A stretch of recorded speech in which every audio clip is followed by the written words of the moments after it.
Hey everyone, we're back for another workout of the day. Today is 4 rounds for time. It's called Febrero Sombrero. It is 16 V-ups, 24 ab twists, 16 slam balls, 24 weighted lunges, 16 renegade rows, and 24 double unders or 48 singles. So we're gonna go through all of those movements and the modifications, and then you can get started. Okay, so the first movement is going to be our V-up. So we are going to, and introducing Zeus.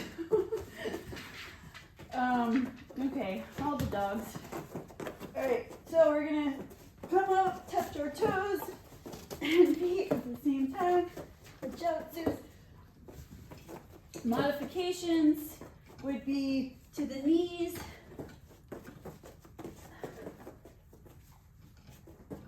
or alternating legs. Can you sit? Sit. Yeah. Good boy.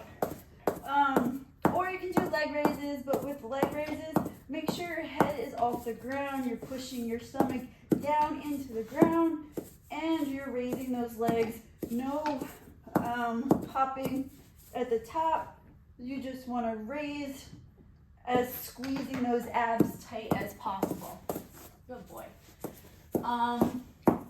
So our next movement is going to be our ab twist.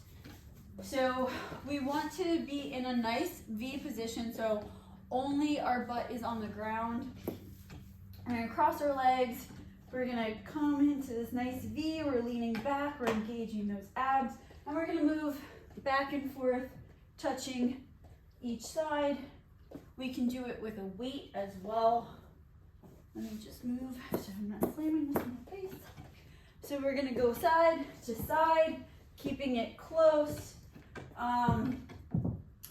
We can also use a band. Can you come right here? Right there, sit. Yeah, good boy. Let me do this side. So you can take this and pull each side. So it's 24, so you can do 12 on each side. You can also use a slam ball.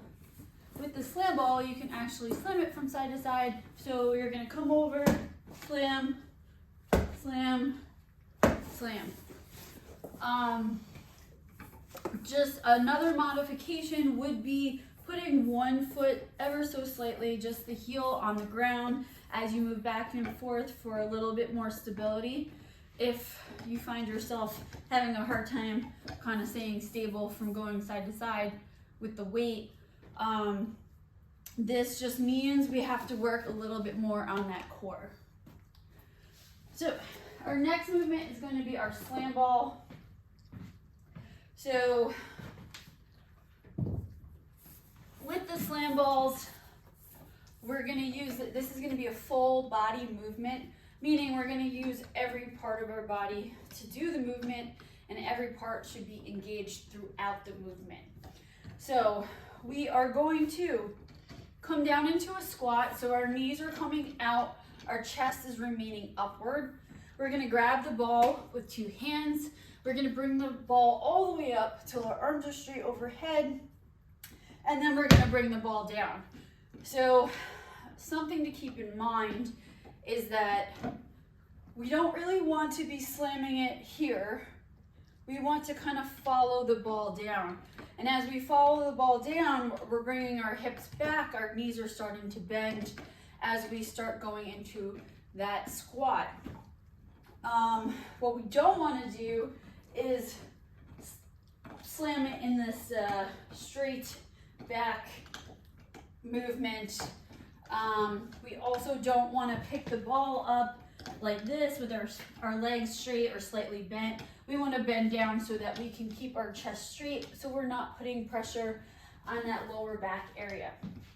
Now, to make this movement fast and effective, we're going to actually try to catch the ball before it just slams on the ground and is done, right? We don't want like a dead ball there. So a slam ball is heavy. it only bounces slightly off the ground. Obviously, the harder you slim it down, a little bit more of a bounce you'll have. So on that bounce, you want to try to catch it before it hits the ground again. And so it's going to look like this. Up.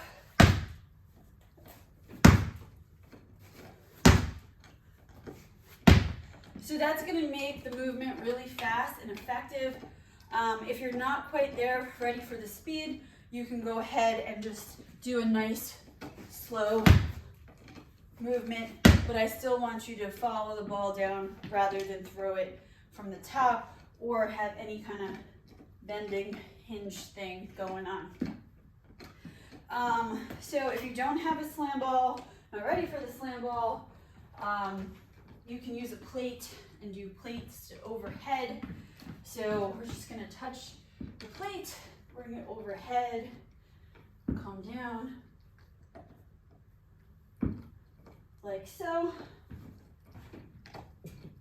You can also use a band to do this.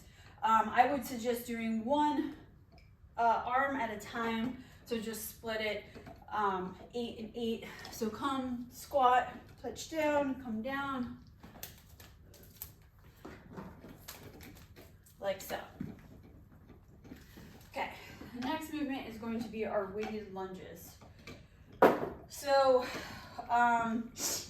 we can do this in a suitcase carry. Oh, actually, before we pick up the weight, just go over the lunge very quickly. So the lunge, we want 90 degree, back knee touching the ground, push back with that front leg to come back up. This is important when doing weight.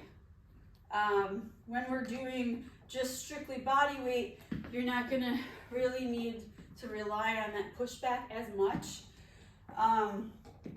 But with weight, remember to keep that form, and you always want to keep that chest up. You never want to let your chest come down. You're always directly straight up and down. Now we can do a suitcase carry, so that's with 2 dumbbells. Thing to keep in mind, don't let the dumbbells round your shoulder and pull you forward. We want to pull those back, squeeze those shoulder blades, come down into that squat, and really make sure you're squeezing those shoulder blades together the whole time. This is going to keep you in good form. We can also do a front squat, a front rack with the dumbbell as well. We can also use a band 2 ways. So we can do 12 on each side, pull up, come down, and then just switch. You can also use a band around your legs.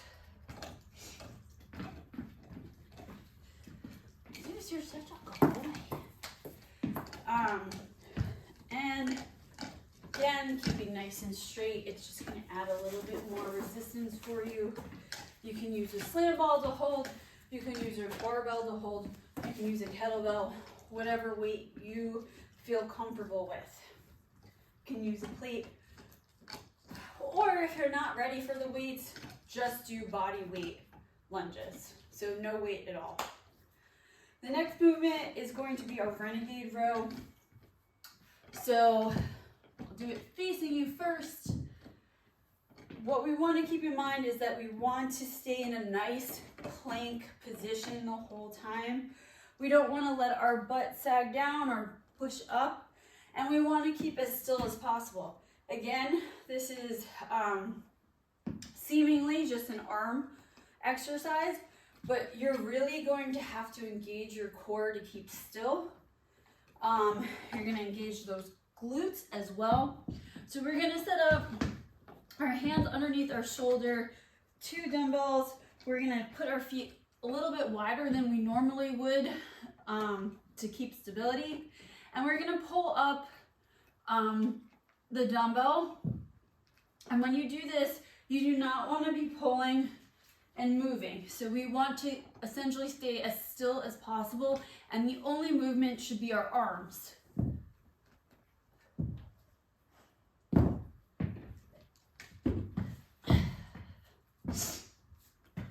So again, this is, you notice I'm nice and straight. I'm not moving my body because I'm squeezing my glutes, I'm squeezing my abs, and everything is staying still. So modifications, you can do shoulder taps, and it's the same thing, little to no movement in the rest of your body. You can also take a band, place it under your hands, and pull either way. The last movement is our double under, which is jump roping. So you're gonna pass that jump rope under your feet 2 times before landing. You wanna hold the jump rope, the end of the handles with about 3 fingers. You don't need a full hand on there. You wanna spin with your wrist. It's a flick of the wrist. It's not a swing of the arms. If you start swinging with the arms, I guarantee you will not make the double under. If you're not ready for the double under, you can do 48 singles. You notice how I doubled the jump rope for the singles. So that's just a regular jump rope, just once under your feet. And if you're not ready to jump rope at all, we can do jumping taps. So we're gonna jump, tap twice, and that's the same rhythm we would have for the double under as well. So it's a great way to warm up before your workout, is to do a couple jumping taps, get the rhythm in your head, make sure you stretch, and good luck.